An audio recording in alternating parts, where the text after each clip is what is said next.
It's OPB Politics Now for Friday, April 26th. When it comes to nepotism in Oregon, we're still a bit of the Wild West. State lawmakers often have their spouse working the front desk, and we're in the midst of a statewide conversation about what role Governor Tina Kotek's partner, Amy, should play in state government.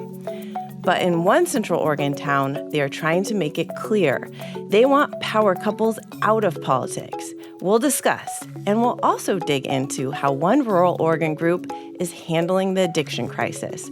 Welcome to the podcast. I'm OPB Politics reporter Lauren Dake. I'm OPB Central Oregon Bureau Chief Emily Curitin-Cook. I'm Rural Communities reporter Antonio Sierra. Emily, let's start with you. It's election season, and in your neck of the woods, there's a ballot measure that would outlaw immediate families from serving at the same time.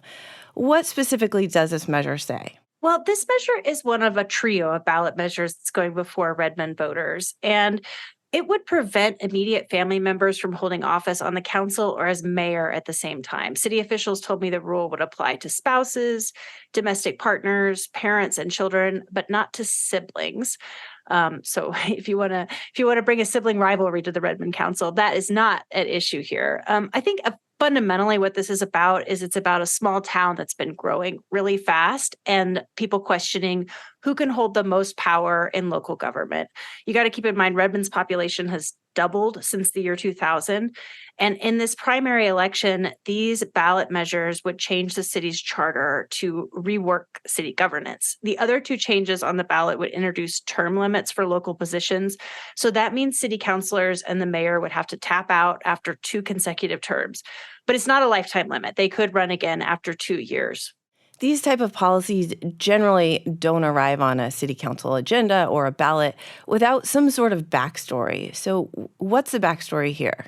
Oh, yes, indeedy. There is a backstory. So all these questions go to voters just a year after the retirement of former longtime Mayor George Endicott. Endicott led the city for 14 years. He's part of a long line of very long-serving mayors of Redmond. And for part of the time of Endicott's tenure, his wife, Chrisanna Clark Endicott, was also elected to the Redmond City Council. And during this couple's overlapping leadership, they frequently butted heads with then Councilor Ed Fitch. And now Ed Fitch is the mayor. So he's championing this changing of the city's charter. And Fitch told me he felt like entrenched power and favoritism were definitely issues when this one family had so much influence in the city. But I think it's more importantly, there's just a feeling that you don't have 7 independent voices if someone in the immediate family is serving at the same time. But I also talked to Endicott, the former mayor, and he's pushing back on this. He is publicly opposing all these charter changes, and he didn't see his family dynamics as a problem. Oh, yeah. Of course it's personal. On multiple occasions, we voted on opposite sides of the issue. Yeah, in particular, she and I have a totally different, well, not totally, but we do have a different opinion of homelessness and how to handle it. And she was much more strict. So he's talking, of course, about his wife and former co-leader of the city, Chrisanna Clark Endicott there.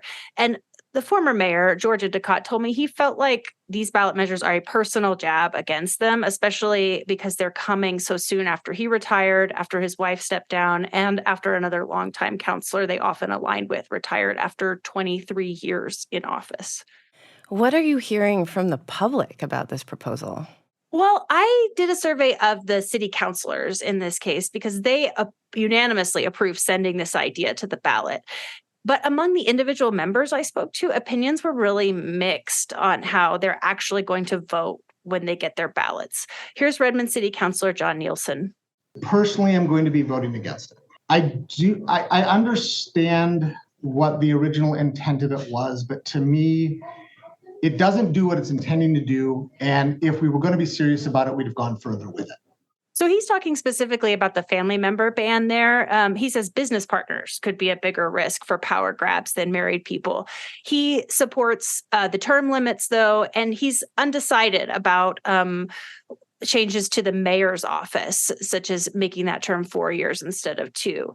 Another leader on the city council who's relatively new to leading the city is Kat Zwicker. And she told me she's also on the fence about one of the measures, but she's on the fence about the anti-nepotism measure. I am torn on that. I would have to say right now, I haven't even made a decision where I stand, but we have had enough comment from enough people that I feel putting the vote to the people makes the most sense.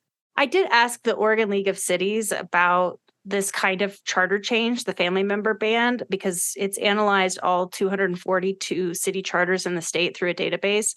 And a spokesperson at that organization told me they aren't aware of any other family member bans like this in Oregon. This is such a timely discussion because, as I mentioned earlier, the governor is making a push to have her spouse play a more active role in state government. It's different in that she's not elected like the Redmond councilors, but it does just bring up this larger debate over members of the same family serving in one government body. I'm wondering how much of the debate in Redmond has been very specific to this one family, or how much of it has centered on this broader question of whether this type of thing should be allowed at all. I mean, for the counselor we just heard from, Kat Zwicker, she says this is definitely a broad-based question. She does not, want it to go to the ballot as a personal jab to the former mayor who actually appointed her. And she says she likes him and would welcome, him running again if he chose to. So, in that element, there are folks in Redmond who say, this is a broad question about fairness. And there are, Zwicker told me there's anti-nepotism laws across different professions and in state government. The former mayor of Redmond, Endicott, argued to me, though, that, his wife came into the city council with her own credentials. Chrisanna Clark Endicott was the mayor of Sherwood. The two actually got married at a conference for mayors. So their relationships was in many ways founded on this mutual interest in public service. And I think that kind of thing is more likely to happen in a small community. And Endicott says he feels like Redmond actually owes its success to people like him and his wife and other councilors who have stayed in office for many, many years. Around the time of his retirement, though, things did change. The Redmond City Council has gotten a big makeover. It's no longer the small town it once was in a lot of ways. And now it has a lot of new members leading the city who haven't been there before. And the people supporting these charter changes hope that they're a way to kind of keep that fresh energy flowing and encourage more people to keep coming to the table and bring fresh ideas. Thank you, Emily. Let's pivot here for a moment and turn to Antonio. Antonio, you saw Governor Kotek earlier this week. Was her spouse there? I did not see the First Lady during my time in Boardman. Kotek traveled with a pretty small entourage when she came to Eastern Oregon. Just a small handful of staff members were there with her. However, she did have some other powerful guests with her. There was Casey Sixkiller, who is the regional administrator for the Environmental Protection Agency covering the Northwest. And there was also Jeff Merkley, who joined virtually over Zoom. So it was a pretty big event. Okay, so why was Governor Kotek there? And remind us the politics involving nitrates. So nitrates have been a known problem in the lower Umatilla Basin region of Eastern Oregon for more than 30 years. These are chemicals that are often found in fertilizer and agricultural waste, and they can cause really serious health problems if consumed in high amounts.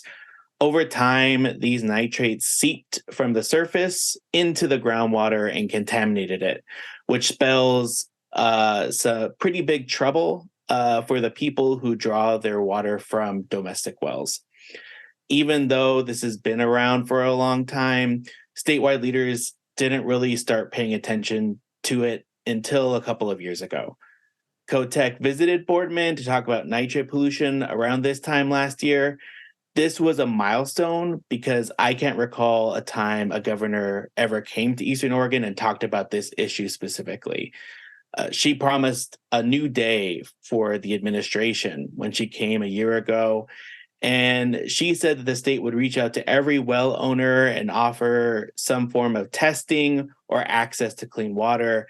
This trip that she came on yesterday was kind of a return trip in order to get progress on how things are going. Like you mentioned, this has been such a long-standing issue that has gone unaddressed. Are locals feeling any more optimistic now that there are politicians seemingly paying attention to it now? Yeah, I think there's a mixture of confusion and frustration. So even though this problem has been around for a really long time, we're still hearing that there are a lot of people who are just finding out that their water is unsafe to drink. And the testing rollout hasn't gone perfectly either. There are about 4,500 wells in the basin, and the state has only tested less than half of them. And there's also another big unanswered question, and that's what is the state going to do to prevent further nitrate pollution? Irrigated agriculture is the biggest contributor to nitrates in the region, according to several different studies. But Kotek told me that she thinks it's premature to introduce any new regulations.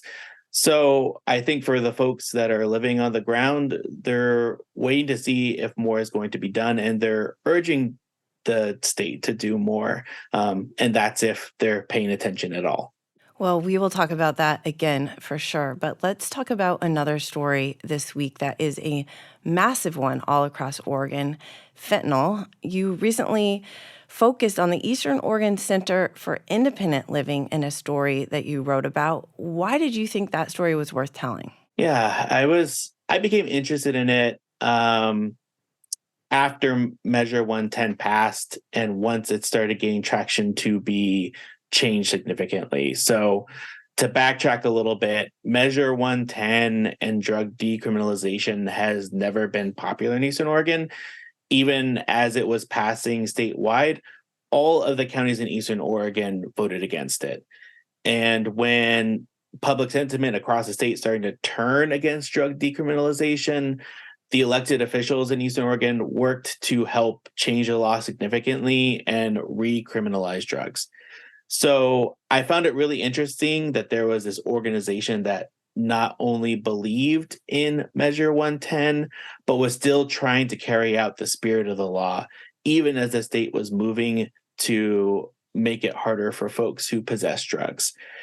They focus on a practice called harm reduction, where they provide people with needles and overdose reversing medication and other supplies, even if they're still using drugs. Their hope is that this keeps drug users alive and creates a relationship that will help them when they're ready to seek recovery. Oregon has struggled so much with the social safety net, something that both Republicans and Democrats have acknowledged. How are you seeing this play out in a broader sense in Eastern Oregon? Yeah, the safety net is thin everywhere in the state, and there are places in Eastern Oregon where it's practically non-existent. For instance, if someone wanted to seek services at a drug detox center, there is a facility in Pendleton. But Eastern Oregon is a massive geographic region, meaning people might have to drive dozens and dozens of miles to get that service. I talked with a person who traveled more than 150 miles to get to a detox facility in Pendleton from his home in Ontario. It's not just drug detox facilities. There's also a shortage of other rehabilitation facilities and drug counseling as well. What else do you think you'll be looking out for when drug possession becomes punishable again in just a few months' time? I think something everyone agrees on, whether you work in harm reduction or you're a tough on crime prosecutor, is that there are not enough treatment options in Eastern Oregon. When jails and prisons start to fill up again with people arrested for drug crimes, will people feel safer? I'm kind of interested to see what public sentiment will be like. And then there's also a concern about whether there will still be momentum to increase the amount of infrastructure needed to support treatment services. I'm looking to see if that will still be a component. But most importantly, I'm looking at, will this help people who are suffering from fentanyl addiction?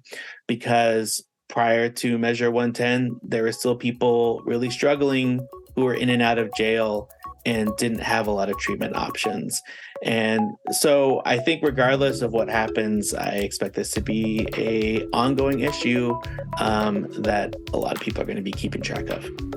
Certainly. Well, let's leave it there for today. Emily and Antonio, thank you so much for joining me. You're very welcome. Thanks, Lauren. This week's episode was produced by Andrew Thien. Our audio engineer is Nalene Silva. Our music comes from Audio Network. We'll be back next week with more political news from across the Pacific Northwest.